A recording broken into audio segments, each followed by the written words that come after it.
Good morning, everybody. Welcome into Morning in the Valley. It is Wednesday, October the 8th, T-minus 26 days until the start of the 2025-26 season. We do have, of course, college basketball this weekend with some exhibition matchups.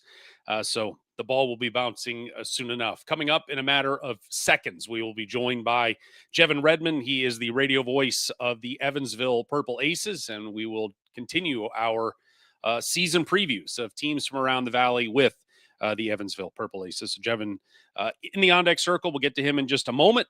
While you're here, welcome. If you haven't done so already, please head to YouTube and subscribe to the program for free. Morning in the Valley.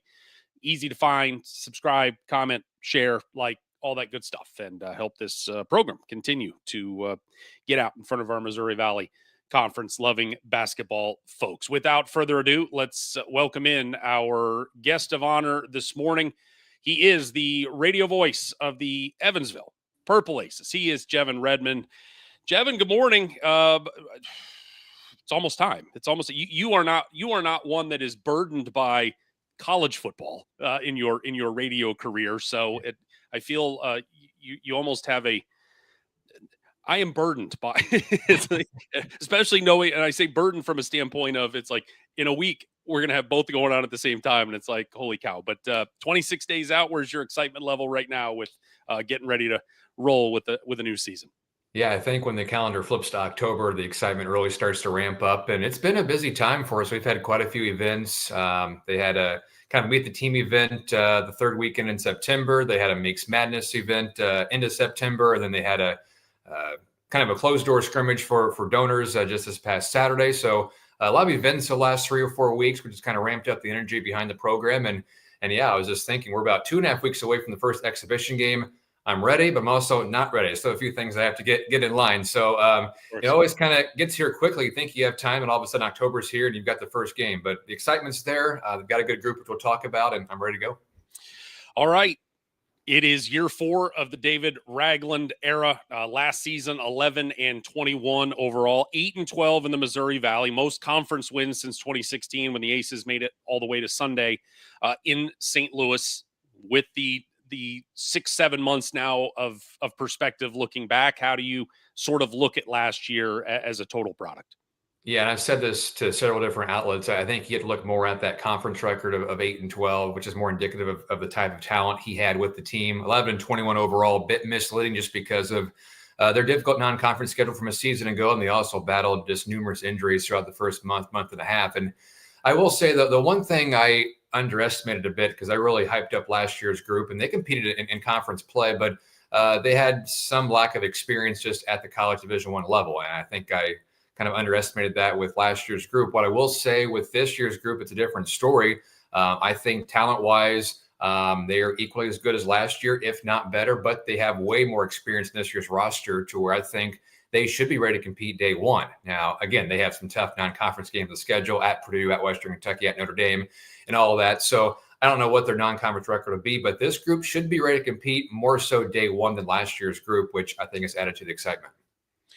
David Ragland may have been the only coach in America. I don't know the last time a coach won 11 games and got a contract extension, but he did last year. And again, to your point, the overall record, not necessarily the sign of the growth this program has shown, but getting to the point now in year 3 to where you tied for 8th finish in the Valley, 8 conference wins. What did that say to you that Ziggy Siegfried, the athletic director, just felt confident enough in the path this program is on that, you know, it's a black and white business. Wins and losses mean so much, but at the same time, hey, let's not be blinded by 11-21. This guy's got the program going in the right direction.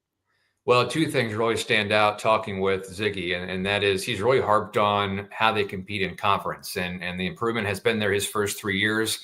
I think last year they were more competitive in conference play, it felt, last year than 2 years ago.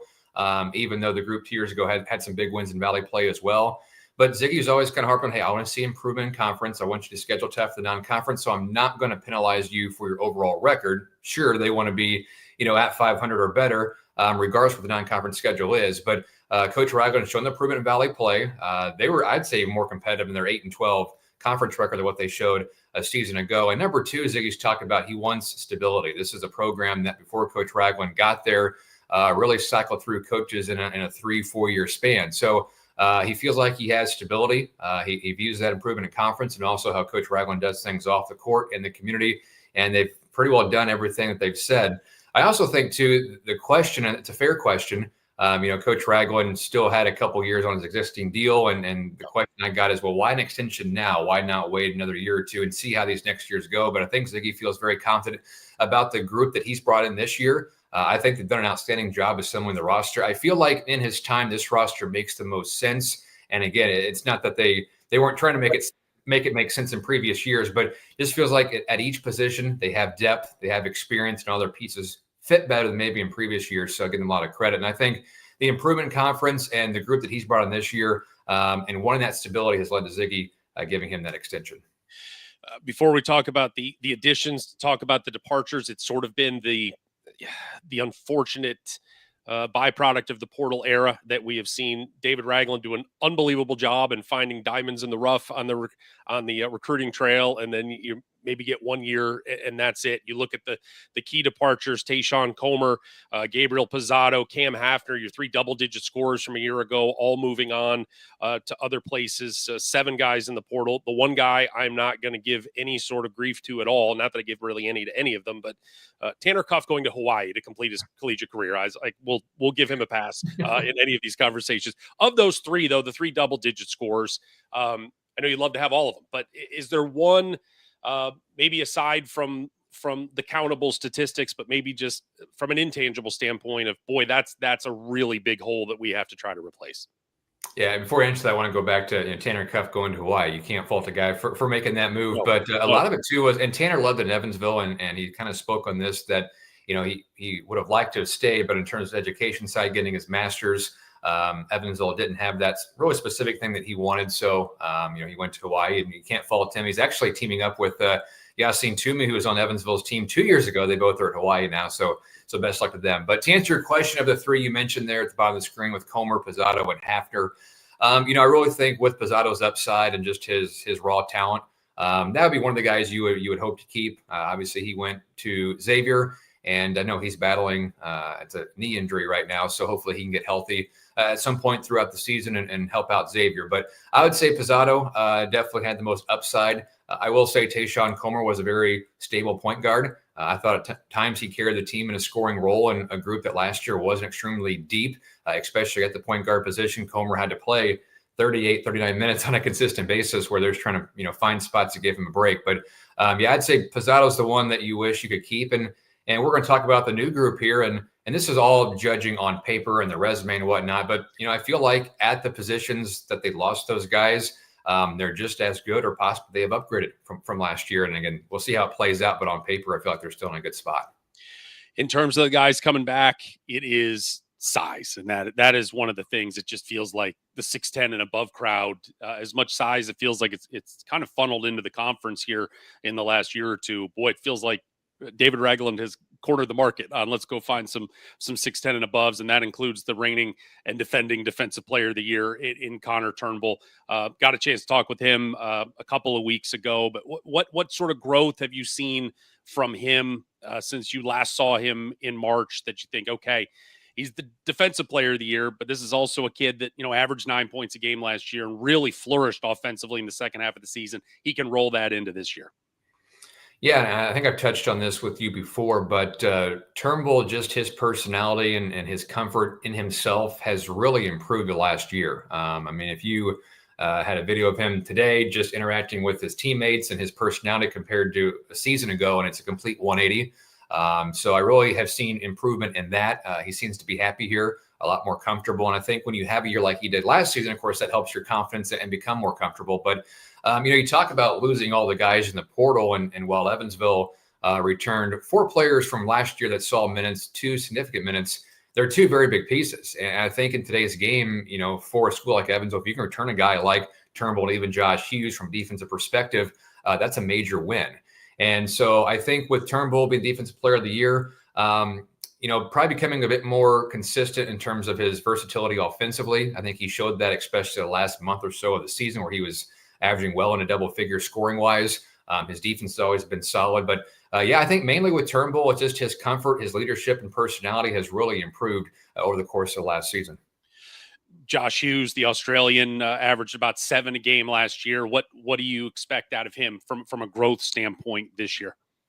Well, again, same with him. His defense has always been good, especially around the rim. I mean, Hughes was top 5 in block shots per game, joining Turnbull in that category as well. But Hughes had a disappointing season in terms of shooting it last year. His freshman season, he was mid 30% from three. But last year, very well known, Hughes struggled mightily on the road. He was well below 20% from the perimeter in road games.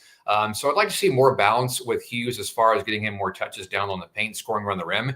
He is crafty. He has a nice touch for a big man around the rim. So not that, we want to see Josh stray away from perimeter shooting, but maybe more of a balance from him this year in terms of post work and also from the perimeter. And hopefully he shoots it more consistently this year as well.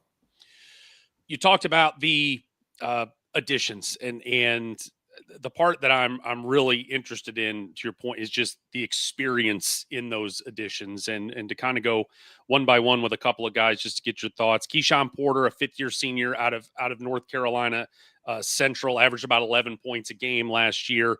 What are the early returns on Mr. Porter?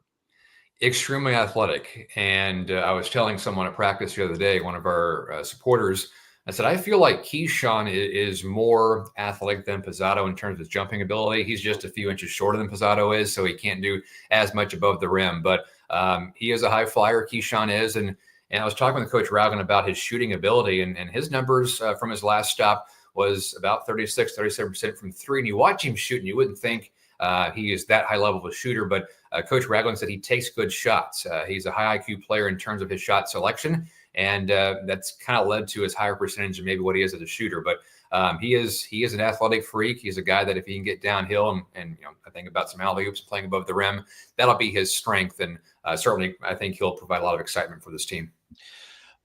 One young man, it is not often you get a 7th-year senior. Alex Hemingway, I don't know if we need to start calling him Dr. Hemingway before the end of the year. He's been in school so long, but it has been a star-struck injury-struck existence for him, playing 5 games rather in the last 2 years due to injuries. Basically a hometown kid from Newburgh, Indiana, coming home.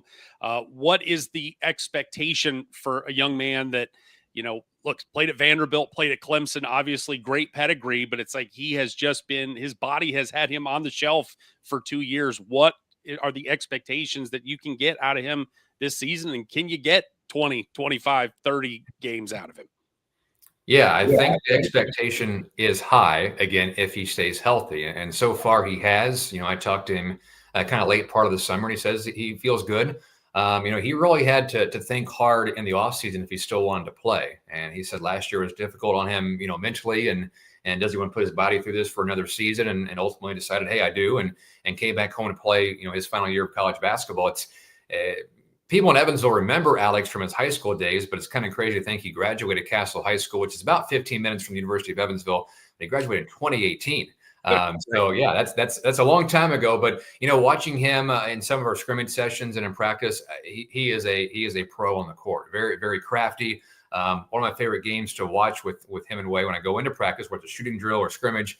Will he miss 3 shots in a row? And I still really can't recall him missing 3 shots in a row in a drill. Just a high-level shooter. When he does drills, when I'll take 100 threes from the perimeter, his goal is to shoot well above 80%, and more times than not, he does. A comparison with how he moves in his game is kind of like a Klay Thompson, just very limited movement. They'll hide him around some screens. He's deadly from the corner. And like I said, just a very crafty player. So if they can keep him healthy and with some of the other weapons that Evansville has, as far as being able to space the floor, I think he could have a very big year. The international run, certainly Coach Ragland has gone overseas and been able to pull some guys out of there, but this really feels in this rev share world, NIL world, that's been more of a priority around the country. Certainly in the Valley. A guy that I know high on is one of 4 freshmen coming in this year, Leif Moeller, a 6'7", 22-year-old freshman out of Germany. He is a grown man that is coming in as a freshman. How much of an impact from day one is Mr. Moeller going to be able to have on this program?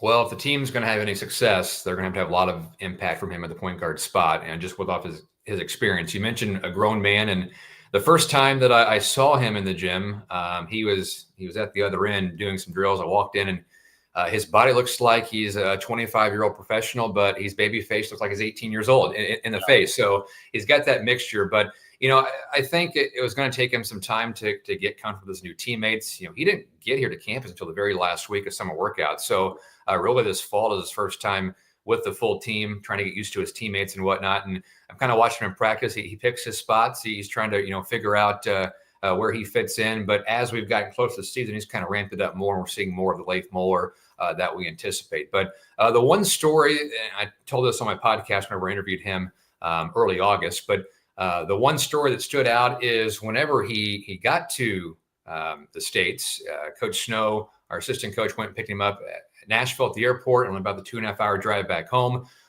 Their discussion was really just about the team and the sets they're going to run and the personnel, because Leif watched a lot of the games from last year. He studied his teammates. He was looking at stuff from summer workouts before he even got here. So this is a guy that's been through the professional ranks in Germany. So you think about the film study and the way they break things down. He'll be extremely advanced as opposed to some other players that be coming to the program for the first time. So a very smart player, a guy that can score, but also has very good court vision, gets others involved. So he's a very high-level point guard. Evansville is extremely lucky to have him. And look, these kids that, and I say kids, I mean, he's 22 years old, but have played professionally overseas. They've been playing with grown men for years. And so the physicality of a normal high school freshman to college, he should be ready for it. Well, so it's funny because one of the lines Leif dropped in the podcast, I said, well, what type of competition were we playing against over there? Because it was the top pro league in Germany. They also was at a level just below that. But he said, well, I was playing against grown-ass men. And it kind of chuckled. He goes, can I say it on the podcast? I said, yeah, you're good. But yeah, he's playing against legit 25-plus-year-olds that are extremely strong. And we know the Valley can be very physical. So I think he'll be well prepared for the season. Schedule-wise, 5 home games, 2 non-D1 games, 3 neutrals, 3 roadies, which will certainly be challenges when you look at the total product of the schedule. What is your overall take on it? Yeah, I think there's better balance this year than in previous years in terms of non-conference schedule. While there's some tough games on there, at least they have a few more home games mixed in. The road games are extremely difficult. You open up at Purdue on November 4th, first game of the season, and then you'll have a couple of what should be easier home games, playing some non-D1s for your first 2 home contests. And then it's intriguing, I think, mid-November, this will be more of a good barometer of where the team's at. You play Middle Tennessee State November 12th and UT Arlington November 18th, 2 teams you played on the road last year. They come to Ford Center this season. So I kind of circle those 2 games to see where the group's at. You go to the Virgin Islands for 3 games. We know we open up with Oregon State, which will be a tough test. And then you close out December, a home game against Ball State, at Western Kentucky, and at Notre Dame. So I do like having those kind of 3 games to close down conference against some opponents that are very quality opponents, but shouldn't be extremely overwhelming to where your team can compete. And then you open up with a pair of home games against Belmont and Drake, December 16th and 21st to be in conference play. So I like the balance. I think you want your non-conference schedule to be somewhat difficult just to test your team and to improve. And like I said, I think it's better balanced this year. What are your thoughts, Jeff, on the Valley schedule? Because it's different than previous years. Typically you can expect a consistent, hey, we're going to play mostly Wednesdays and Saturdays with occasional Tuesday and Sunday. But really, it's all over the map as far as days that teams are playing. And I did notice on the schedule with SIU, our buddy Luke Martin, they will have like over a week from their last game to when Arch Madness starts. So it's a different dynamic. What are your thoughts on the schedule? Yeah, at least I know Murray State's schedule. I'm assuming it'll be like this for everybody, that you will literally play every day of the week at some point during the year. SIU's got the break going in. Murray State is the one who has a bye. They have 1 game in the final 12 days before they will play. So potentially, if you're playing well, you want to keep playing. I think the most challenging part for the coaches, and I don't know if it's fully sunk in yet to them, is it's an NBA schedule. I mean, where you play every 3 days outside of You get there's those 2-week breaks, 2 1-week breaks in the middle when you get essentially a bye, but there's not a lot of time for in-season development once you get into the season. And I think that's going to be the part you play a game, and then especially when you have to travel a day and you got to get the guys off at some point, and that's going to be the part that's going to be interesting, is to see who can from January 1st to March 1st, who can get better. And it's going to be hard to do because there's just simply not enough time, because you're spending all your time preparing on games. Yeah, I'm not really sure what has changed, this versus previous years, because you're still playing your 20 conference games, right? Previous years, you'd have a team you wouldn't play on the road and a team you wouldn't play at home. And I get it too. The Valley has to balance a lot more TV deals, I'm sure, with the TV schedule, and then do a few schools that play in off-campus sites. So I know for like Ford Center, you're battling the hockey schedule and any concerts or shows that come in as well. But I don't know. I don't necessarily like it. I feel like it makes everyone's life more difficult. At the end of the day, everyone is playing the same schedule. You're playing the same teams at home and away. But yeah, I wish they could get back to the more consistent, hey, mostly Wednesdays and Saturdays with occasional Tuesday, Sunday. I feel like that makes more sense. And I don't know, the last couple of years, once the Murray Belmont UIC run came in, we always had the 2 games early, like late November, first weekend in December. So then you only had 18 games, and I don't know whether it's then or it's right before Christmas, and then you roll into it. I'm almost a fan, and not everybody's schedule is like this, where you play your 11 non-conference and now let's play your 20 in a row. But it's just a tight window when you play that first week of championship week. It's you've got a tight spot. And next year we're going to 32 games, so it's going to be even a little bit tougher. But yeah, there's a lot. December, and people forget, December, you've got a week that is lost due to finals, that nobody plays games. And I don't know. It'll be new, but it's just gonna be one after another. And that's the part that I think is most interesting. The last 4 years, starting with last year in the non-conference, Evansville 3-8, 9-2, 2 seasons ago, but then 4-7, 4-7, with a improving team, an improving program, the wins ticking up on the conference side. Look, last year there's injuries, and there's 100 reasons why things may not have gone as well as you wanted to go 3-8 in the non-conference. But looking at this schedule, is there at least hey, we can get off to a 6-5 even, and just be on the winning side and feel good when we get to Christmas, and we're not feeling like you're having to rebuild everybody mentally before you get into the grind of the conference schedule.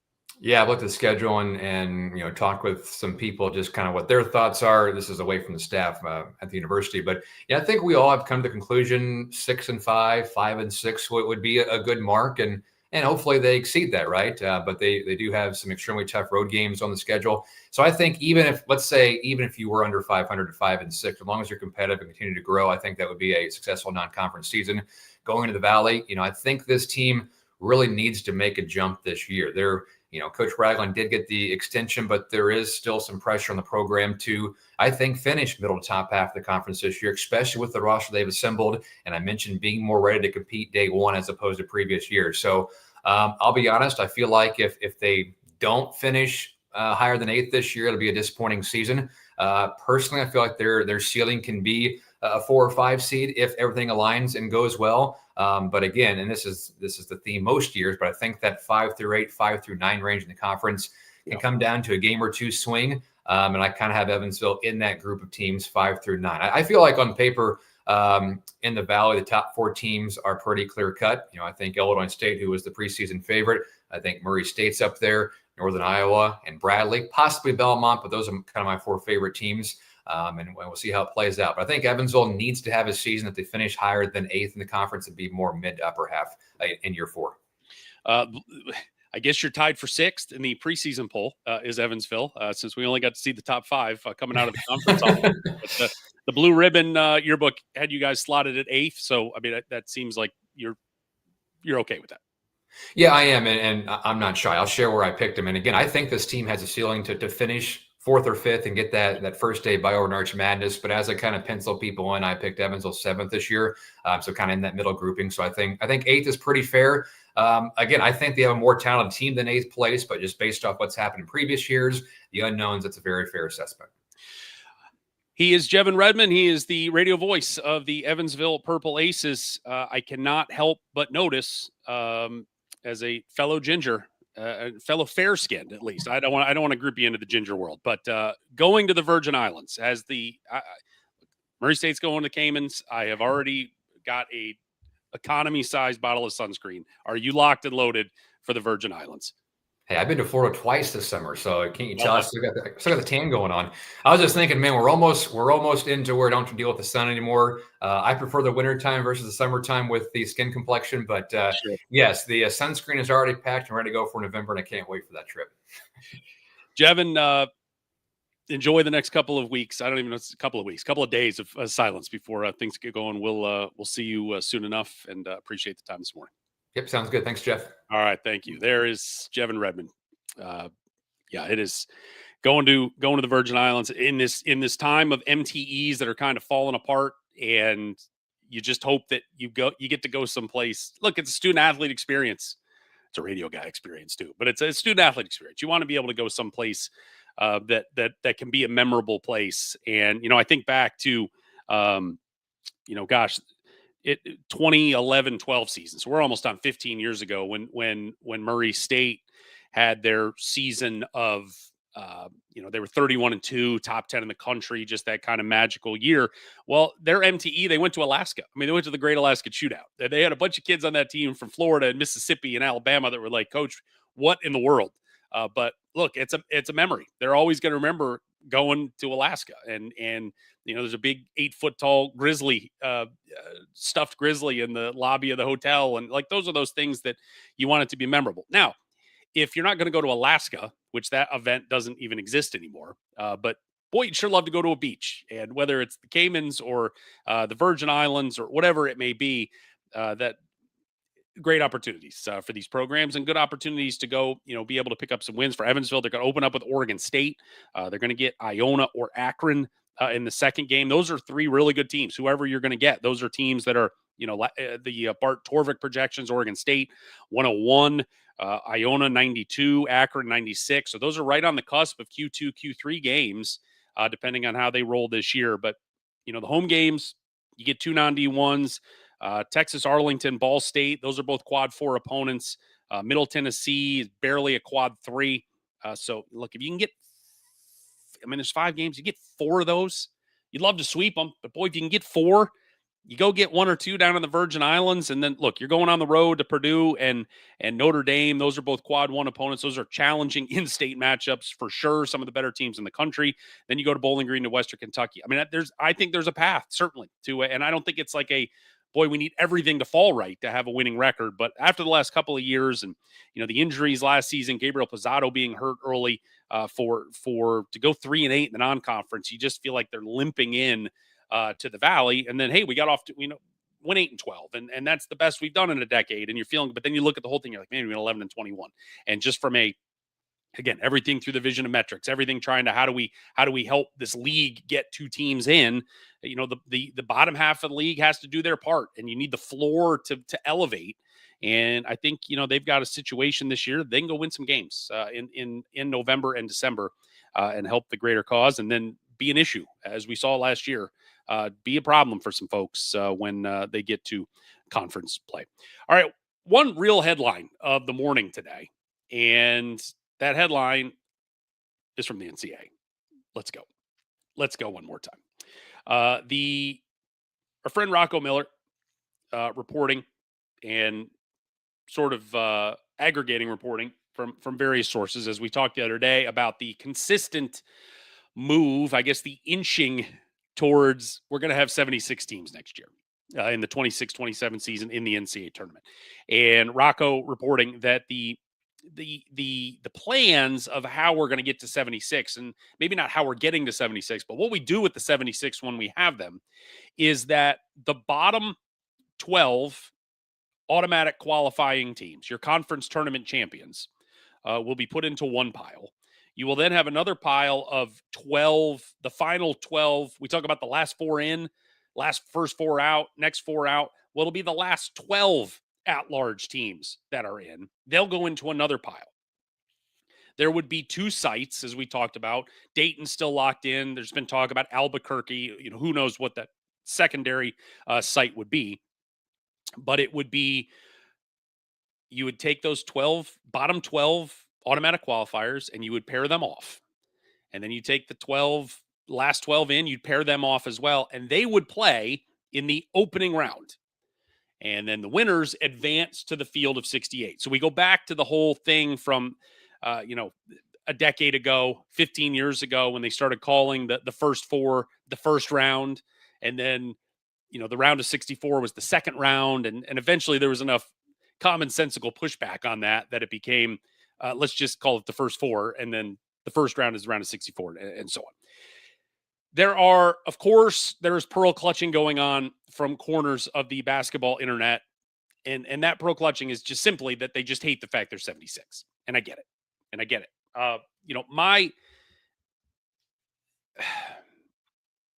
The more that I look at this, to me, it just becomes a case of, look, what they do now is they take the bottom 4 automatic qualifiers and the last 4 in of the at-larges, and they go to Dayton and play in the first 4. So now we're just taking those 4 and we're expanding them to 12 and just keeping that same philosophy. I think the part that, in the end, the small schools and the mid-majors or whoever, look, again, putting the last 12 at-larges in, is there going to be an extra mid-major or 2 in these 8 extra teams that are put in? Yes. But I think the part that has been lost in maybe some of the discussion points about Dayton and the first 4 is, in the past, in the world where we started with 64, was a case of you would have 16 seeds playing 1s and 15s playing 2s. And obviously at that time, there were no 16s to beat a 1. The 15s would so rarely beat a 2. And by grouping those 16s with each other, 2 of those 16 seeded teams were going to get money. They were going to get money for winning a game. So now you are doubling the units. And, I use this example all the time of when the Ohio Valley Conference, and just from the personal perspective, when it wasn't long ago. 5 years ago, the Ohio Valley Conference had Murray State and had Belmont and had Jacksonville State and had Austin Peay. And before all those teams, and Eastern Kentucky, before they all left, that was a league that when they won, you were going to send a team. They were going to be an 11 or a 12, a 13 maybe at the worst. And then you get special seasons, like Murray State's last year in the OVC, they were a 7. It was great. Well, you take those teams out, and those were basically the top 5 teams in the league. Well, now you're in a situation where the Ohio Valley Conference is going to send their winner and their representative to Dayton pretty much every year. SIU Edwardsville did not go to Dayton this past year, and that was almost a bad break. But it's like, if you get to Dayton and you win, you can now double your unit share for the conference. That's not a bad thing in the whole scheme of the world. Same thing as the mid-majors. Look, if you get in now, instead of being an 11 and having to beat a 6, and look, Drake did that last year. They went and they beat Missouri. Great. Missouri? I think Missouri. Yes. 7 months ago. I've slept since then. That can our 11s go beat 6s? 100%. But if our 11s who get in as at-larges, and again, these are the at-larges that are going to be put in. So our automatic qualifiers, we're never going to be in that bottom 12. I can't imagine, unless somebody, the last place team in the league suddenly gets hot in St. Louis, and then maybe, and then, hey, they've got a chance to go win a game because they're going to go play, one of the worst teams in the country from a metric standpoint, from the AQs. That now our second team, knock on wood, a third team comes in and they get in as one of those final 12 at-larges. Well, now they're going to play one of those other final 12 at-larges. So would you let's just say for last year, would you take a Bradley and have them that maybe they had enough to get in. Or if Drake hadn't won in the that's probably a better example. If Drake hadn't won, if they lost to Bradley and now Drake's in as an at-large, would you like Drake as an 11 to go play another 11 and go play the 13th best team in the SEC or the 9th best team in the Big Ten? You bet your bippy you want to do that. 100%. We'll take that 100 times out of 10. And then you win that game, and then you still get a chance to go play the 6. So it is a traditionalist nightmare that we are not at 64, and that I hate 65, and boy, I really hate 68, and boy, I want to burn the thing down that it's at 76. But the bottom line about all of this, and it's just about money.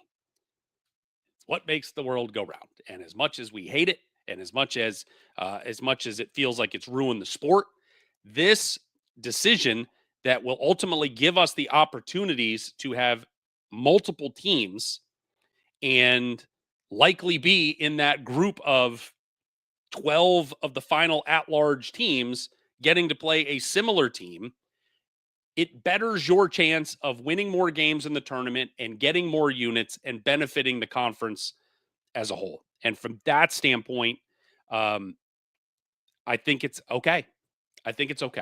Does it? Now, the one thing that it does, and it was sort of like the argument against the old bracket buster, is when you have multiple mid-majors that would have gotten into the field of 68, and you're not giving now both of those teams the chance to go play a 6 seed and go play an upper tier team in a power conference likely. They're losing that opportunity for both of them. So it's a situation that you don't get 2 bites of the apple in the round of 64. You're only going to get 1. But the team that gets the bite of the apple in the round of 64 also has more money that they're taking home with them. So there's a trade-off there for sure.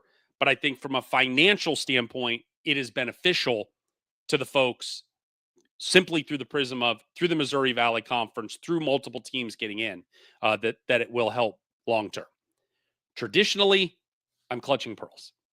Financially, I see the benefit, and we'll see how that plays out. If in the end, when they go to 76, that is ultimately the format. But I would they float these trial balloons. They kind of get the reaction. There's going to be a little blowback, of course, all the time.